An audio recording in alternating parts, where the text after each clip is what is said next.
Alright, so on your do now, what you should have done is gone through and decided whether it was a function or not, identified the domain and range of these, what we call discrete data, right? And that's because there are specific points that we're analyzing. So when I look here, remember if it's a function, my independent variable does not repeat, right? So no repeating x's. So when I look here, I have a problem. So is that one a function? No, it should not be, right? Domain, when you're listing out the domain of discrete data, that means you're listing out the numbers in numerical order, right?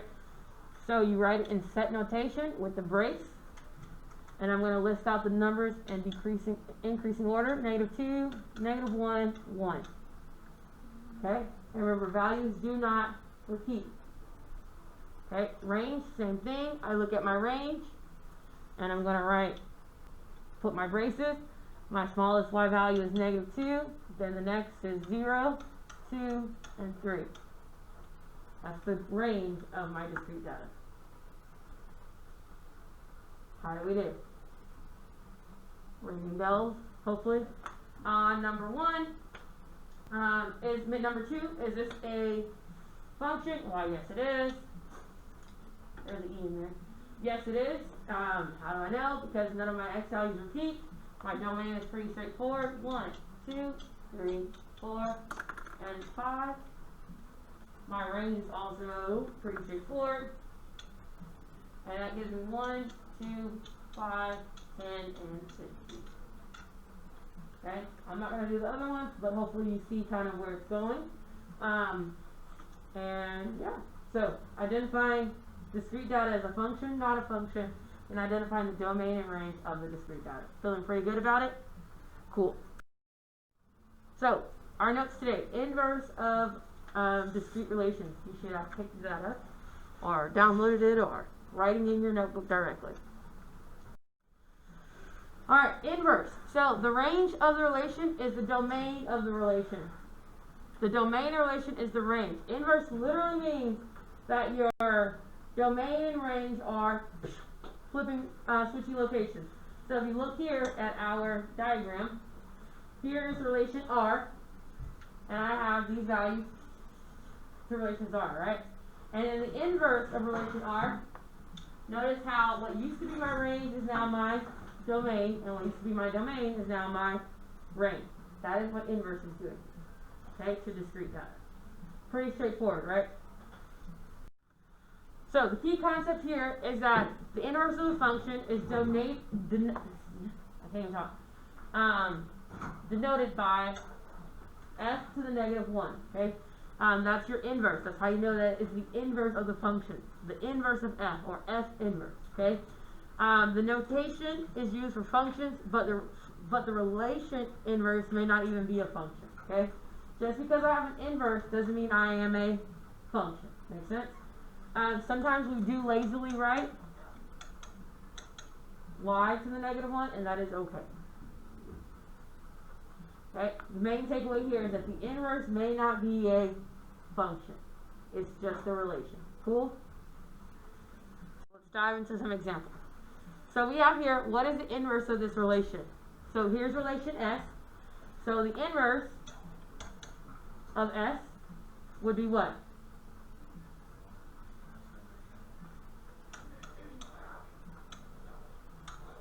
What would be the inverse?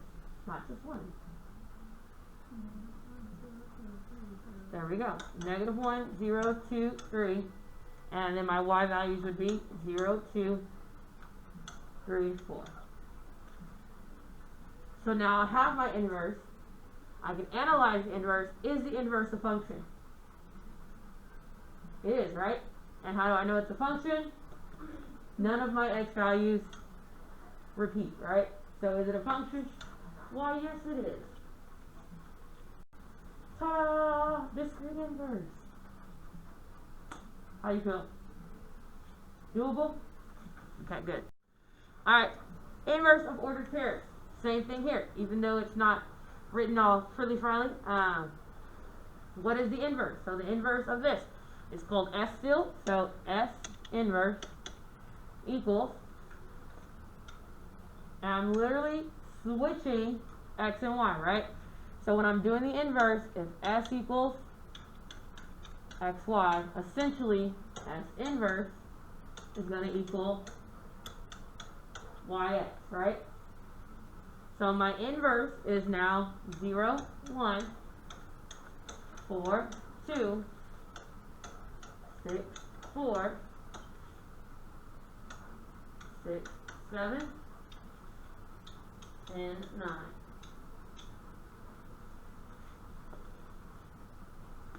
Did the process really change anything different from the table? No, it did not. Is the inverse a function? Okay, and why is it not? There's repeating x variables, right? Not just if your y's can repeat all day. What's important is your x, and my x is repeating, so this is not a function.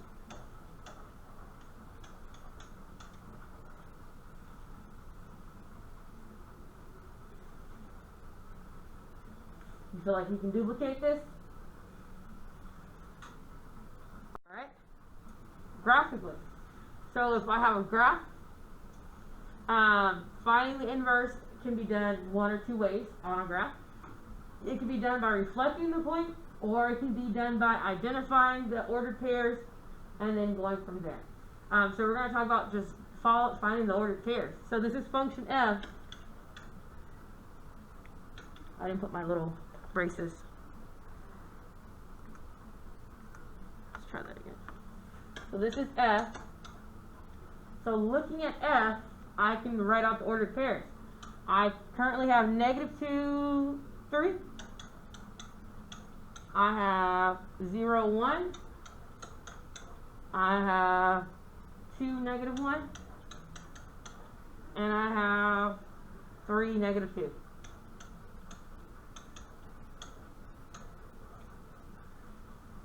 How do we feel about function f? Right?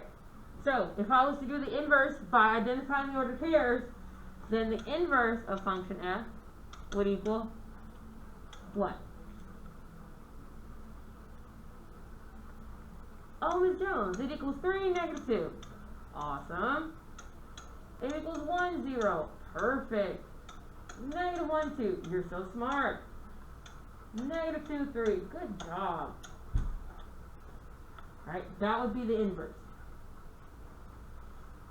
Now, graphically, if you did not want to use order of operations option, what we're doing graphically is you have the line of reflection. And your line of reflection for inverse is y equals x. So on my graph, that was supposed to be a very straight line, but it didn't go very straight. Okay? Your y equals x line is the diagonal line. I'm going to draw the dots and try to connect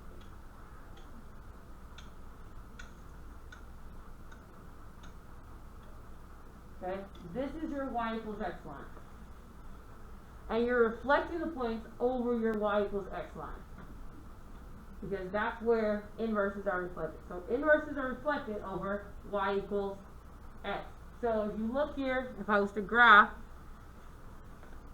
let me switch colors. So I'm graphing -2, 3. 1, 2, 3. So there's -2, 3. And if you look here at 3, -2,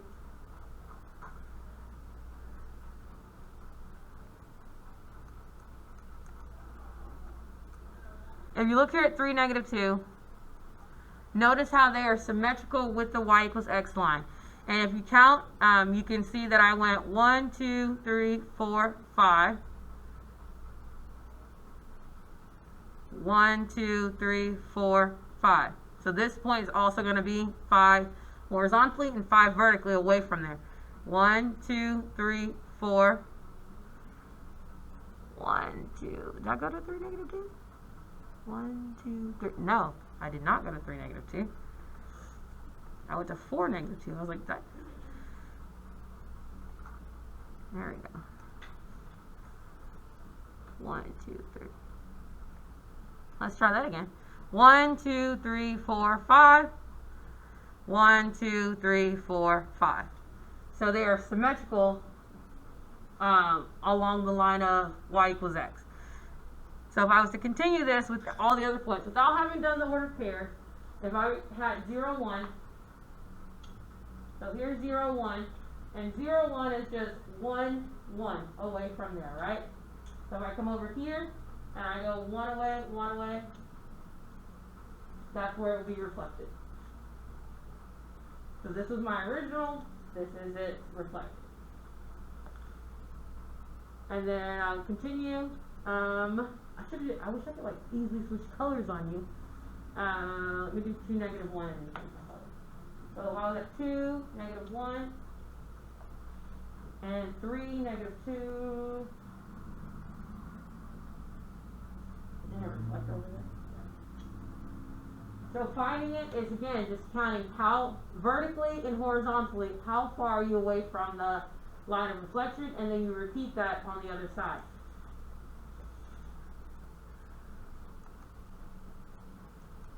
So if I graphed it 2, -1. So vertically I'm 1, 2, 3. Horizontally 1, 2, 3. So from this point, if I go 3, 1, 2, 3, 1, 2, 3. Am I there? I can't really see y'all. Am I at -2? I'm getting mad. My counting is not working. I don't know why.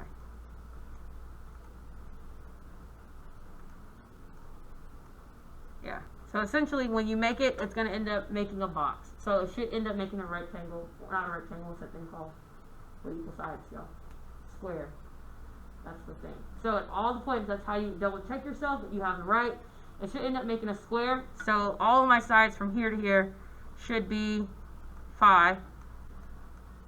And that's because with a square, if you have y equals x as the diagonal, it creates equal halves, right? And that's the definition of symmetry, is to have the equal halves. So, yeah, that's graphing it. Looking for y equals x. Mapping. So with a mapping, your domain and your range are doing the same thing. So if we have function g, to find g inverse, I'm literally taking the mapping and I'm switching what's inside of each one. So I now have 0, 1, 4, 9, and I have -1, 0, 1, 2, 3. And the lines are going the other way. So 0 goes to 0, 1 goes to -1 and 1, 4 goes to 2, and 9 goes to 3. Okay? Is this a function? No. No. And why? What's the problem? The x value repeats. This is our problem. No bueno. Okay? And so therefore this is not a function.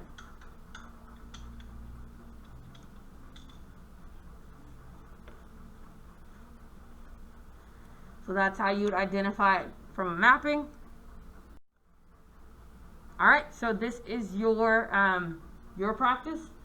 So this is where you can talk to each other and collaborate with one another, ask me questions as you're going through it.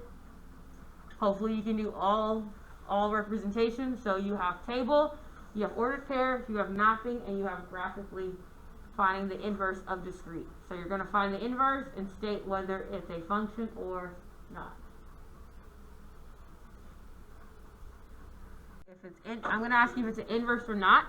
So looking at what we have, for relation t, was t inverse a function or not? It is not. Right? And the reason being is you should have ended up with repeating x equals -3, right? Okay? On S, was S inverse a function? Yes. Good job. Okay. On this one, we're going to call it U. On relation U, was U inverse a function? No. And the reason why is? Exactly. We have repeating x equals 5 values. Agreed? Alright. So again, I just kind of want to go over the graph because I want to show you what it looks like if you didn't do it. I know I try so hard to draw straight lines, and they're not, my friend. So if you were to graph this, for here, I'm at negative 1, 2. To get to my line of reflection, that's 1, 2, 3 over, right? So I'm going to go 1, 2, 3 down, and this is where my new point is. At negative 2, 0, I'm going to go 1, 2, 2 over, so I'm going to go down 2, 1, 2, where my new home is. Here, I'm at 1, 2, I went over 1, so I'm going to go down 1, so now I'm at 2, 1, and then I'm missing a point. There. I go over 1, 2, I went over 2 to the line of reflection y equals x, so I'm going to go up 1, 2, and that's going to put me at 0, 2. So again, that's our line of reflection is y equals x. If you look at the points, notice how they end up making a vertical line, right? And vertical line is a sign that it is not a function. And so it's a clear visual that I am not a function, and that's because repeating x equals 0 and x equals 2. Like you can visually see where they line up, right? Alright, cool. So you're going to either access through your Google Classroom or through your assignment on, what's that thing called? And that's it.